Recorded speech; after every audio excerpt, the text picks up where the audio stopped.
Parents మెచ్చిన university సంకల్ Chand Patel university Gujarat.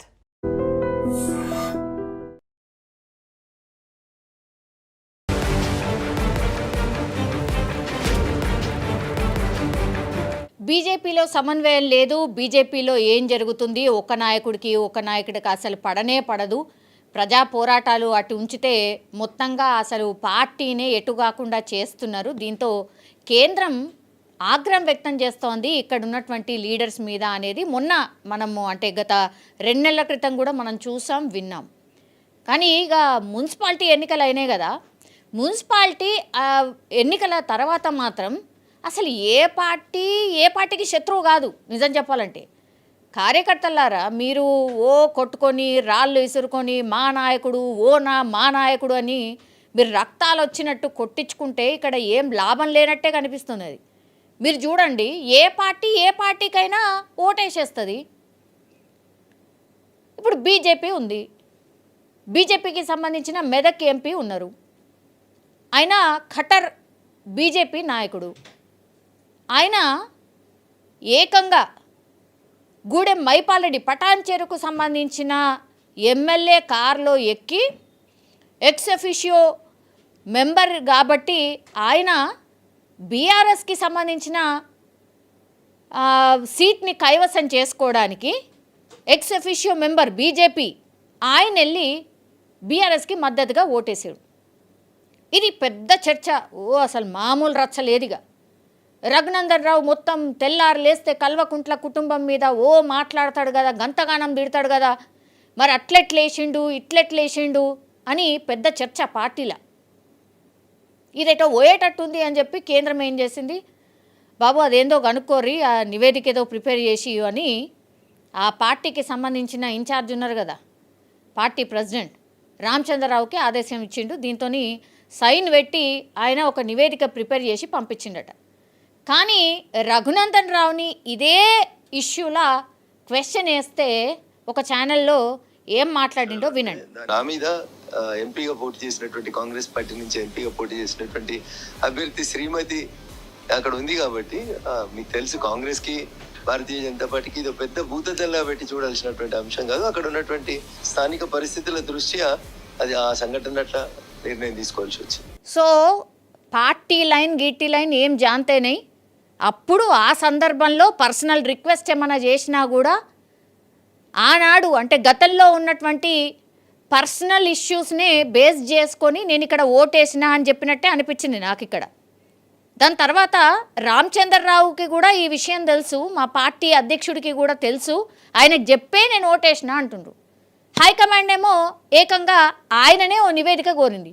మరి రామచంద్రరావు గారు ఏం రిపోర్ట్ ఇచ్చిండ్రో ఆ దేవుడికి ఎరక. మరి నేనే చెప్పినా ఓటేయమని అందుకే పోయి ఓటేసిండని చెప్పిండా తెలియదు. మరి ఇంకో ఇష్యూ ఆల్రెడీ ఏం చేయాలనో అర్థమవుతలేదు ఈటెల రాజేందర్కి. బాబోయ్ అసలు ఈ పార్టీలో ఉండాలనా పోవాలనా, ఎందుకంటే పంచాయతీ మామూలుగా లేదు. బండి సంజయ్ వర్సెస్ ఈటెల రాజేందర్. మొన్ననైతే అధ్యక్షుడు ఆల్మోస్ట్ ఇక ఈటెల రాజేందర్ ఫైనల్ అయిండు అన్న టైంలో మరి ఏమైందో ఏందో తెలియదు. కానీ రాతోరాత్ అభ్యర్థి పేరు ఆ సీల్డ్ కవర్లో వస్తుంది కదా, అది మారిపోయి ఏకంగా మళ్ళా రామచంద్రరావు అధ్యక్షుడైన. అది రచ్చ నడిచింది, అసలు మామూలుగా కాదు. ఈటెల రాజేందర్ ఫాలోవర్స్ అయితే ఏకంగా ఈటెల రాజేందర్ పర్సనల్ ఛానల్లోనే లైవ్ పెట్టి మామూలుగా తిట్టలేదు బండి సంజయ్ని. మొన్న అసలు అటు వైపే పోలే, కరీంనగర్ వైపే పోలే, అసలు ఆ కరీంనగర్ని అసలు పట్టించుకోలే ఆయన నియోజకవర్గం మనలు ఉన్నా కూడా. ఇప్పుడు మల్కాజిగిరికి వచ్చేసింది కాబట్టి ఆ మల్కాజిగిరికి సంబంధించిన ఈ పూర్తి స్థాయిలో అక్కడ ఉన్నటువంటి పరిస్థితుల దృష్ట్యా ఈటెల రాజేందర్ ఎవరికి ఓటేసిండు తెలుసా? కాంగ్రెస్ పార్టీకి ఎక్స్ అఫిషియో మెంబర్గా కాంగ్రెస్ పార్టీకి ఓటేసిండు. రఘునందన్ రావేమో బీఆర్ఎస్కి వేసిండు, ఈటెల రాజేందర్ వచ్చి కాంగ్రెస్కు. అసలు ఎవరయ్యా శత్రువులు అని అంటే బీజేపీకి ఇద్దరు శత్రువులే కదా, అటు కాంగ్రెస్ శత్రువే, ఇటు బీఆర్ఎస్ఏ శత్రువే. తెల్లారు లేస్తే రోజు అసలు ఈ పార్టీని ఆ పార్టీని నోటికొచ్చిందల్లా తిడతా ఉంటారు. ఇప్పుడు చెప్పండి కార్యకర్తలారా, అన్ని పార్టీల కార్యకర్తలారా, ఇప్పుడు మీ పార్టీ నాయకులు వేరే వేరే పార్టీలల్లో ఓటేసిండ్రు కదా, మరి దీన్ని ఏమంటారు? మరి ఎలక్షన్లు వస్తే అన్నీ మర్చిపోయి ఏముండదు, సీట్ ఒక్కటే ముఖ్యమనా? చైర్మన్ నీకు, వైస్ చైర్మన్ నాకు. కౌన్సిలర్ నీకు, వైస్ కౌన్సిలర్ నాకు, ఇట్లనా? ఆస్తులు పంచుకున్నట్టు మంచిగా పంచుకున్నారు. మొన్న మున్సిపాలిటీ ఎన్నికల్లో మంచిగా ఎవరన్నా గెలవని, లాస్ట్కి వస్తే మనం కింగ్ మేకర్ అయితే చాలు, మనకేదో ఒకటి వస్తుంది కదా అని ఆ సిచ్యువేషన్లో ఓటేసినట్టుగా అనిపిస్తుంది. ఇప్పుడు లోకల్లో ఉన్నటువంటి లీడర్స్ని కాపాడుకోవడం కూడా ఈ నాయకులకు పెద్ద సవాల్ కదా. మరి వాళ్ళైనా ఏం చేస్తారు? వాళ్ళకి ఇంకో దారి లేదు. ఇప్పుడు కేంద్రంకి తెలియకుండానే, పెద్దోళ్ళకి తెలియకుండానే ఇది జరిగిందా అంటే అసలు అట్లాంటి ఛాన్స్ ఉంటుందా? గతంలో ఎన్ని ఎలక్షన్లు అట్లా చూడలేదు. కొన్ని ప్లేసెస్లల్లో బండి సంజయ్ అనుకోండి, లేకపోతే ధర్మపురి అరవింద్ అనుకోండి, లేకపోయింది. మేయర్ సీట్ మాకు రాకపోయింది. లాస్ట్ వరకు ఫైట్ ఇద్దామన్నట్టుగా బండి సంజయ్ వెయిట్ చేసిండ్రు. ఇప్పుడు అరవింద్ అయితే మాకు అక్కర్నే లేదు, మాకు గింతే వచ్చినాయి కదా, మేము సాటిస్ఫైగానే ఉంటాం, దొంగ లెక్కలు చేసి ఎవరినో లాక్కొని మేమైతే మేయర్ సీటు కొనుక్కోము అని చెప్పిండు. ఇవాళ మెట్పల్లికి సంబంధించిన వాళ్ళు అసలు ఏంటిది, మేము ఈ పార్టీలో ఉండాలనా లేదా, లాస్ట్ మూమెంట్లో మమ్మల్ని అట్లా వదిలేసిండ్రు. మెట్పల్లిలో బీజేపీ 10 సీట్లు గెలిచింది, ఇండిపెండెంట్లు ఏమో 4 సీట్లు గెలిచిండ్రు, మిగతా 2 పార్టీలేమో చెరో 6 సీట్లు గెలిచినాయి. అక్కడ కనీసం ఏ నాయకుడు పట్టించుకోలేదు. లాస్ట్కి వస్తే వేరే చోట్ల ఇట్లా ఎక్సెఫిషియో ఓట్లతో గెలిచిండ్రు, మమ్మల్ని కూడా అట్లా గెలిపిస్తే అయిపోతుండే కదా అన్న మాటకి ధర్మపురి అరవింద్ ఇవాళ ఏమన్నాడంటే, ఈ పార్టీకి ఒక 20 ఏళ్ల నుంచి కోవట్లు పట్టి ఏళ్ళాడుతున్నారు.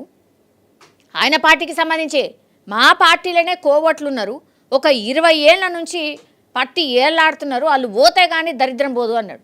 మరి ఎవరి గురించి అన్నాడో, 20 ఏళ్ల నుంచి ఆ పార్టీకి మరి ఎవరున్నారో, ఎవరిని ఉద్దేశించి అన్నాడో ఆ పార్టీ వాళ్ళకైతే డెఫినెట్లీ తెలుస్తుంది.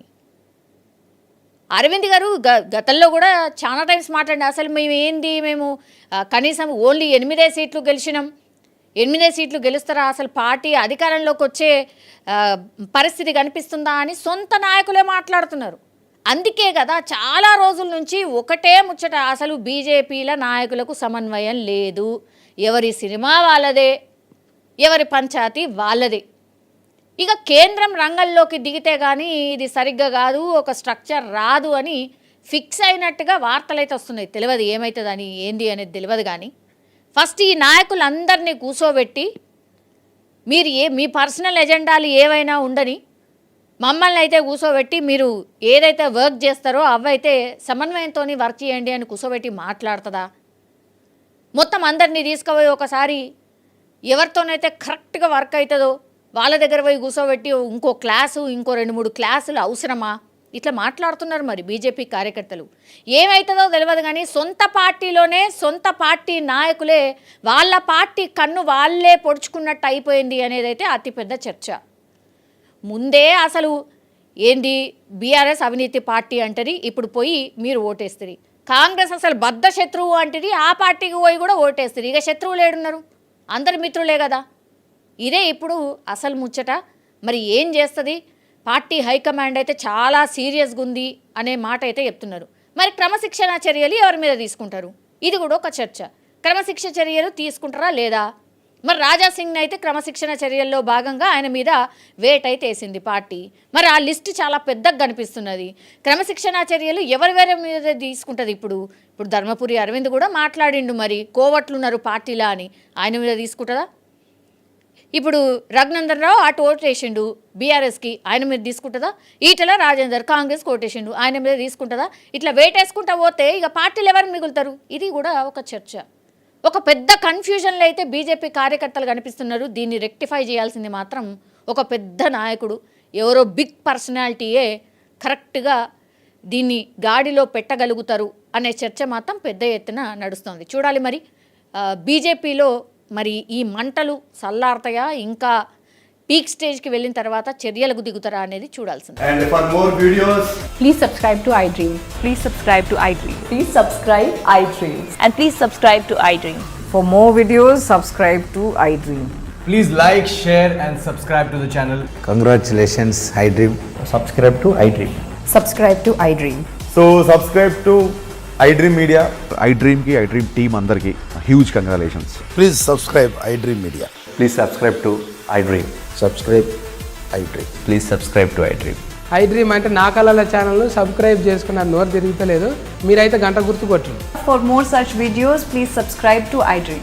Subscribe to iDream. Please subscribe to iDream. Please subscribe iDream Media. Please do subscribe to iDream. Please subscribe to iDream Media. For best entertainment and information, please subscribe iDream. And don't forget to subscribe to iDream.